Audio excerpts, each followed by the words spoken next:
Hindi naman po siya paramihan, ma'am. Hindi po siya paramihan, ma'am. Actually, isa-isa lang po ang kailangan nyong i-insert na MOVs. Okay? So, for example po, dito sa indicator 2, yung participate in collegial discussion that use teacher and learner feedback to enrich teaching practice. So, ito po yung proof of attendance sa LAC session, minutes of LAC, and reflection notes, diba?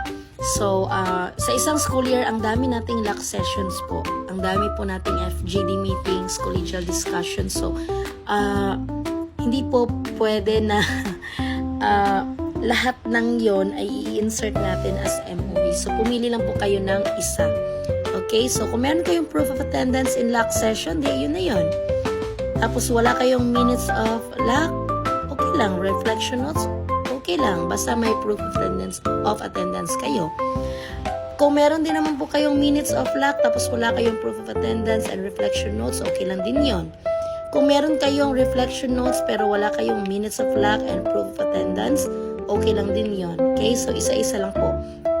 Pero kung meron naman kayo lahat, for example, meron kayong isang proof of attendance in LAC session, meron din kayong minutes of LAC, meron din kayong reflection notes sa LAC session na yan.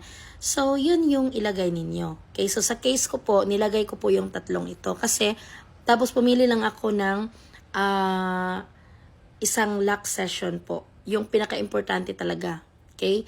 So, nag-attach ako ng isang proof of attendance, minutes of LAC, and reflection notes. So, ayun lang po.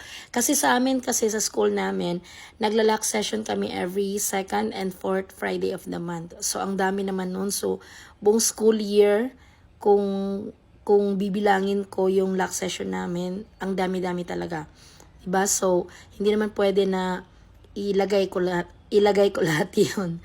So, isa-isa lang po.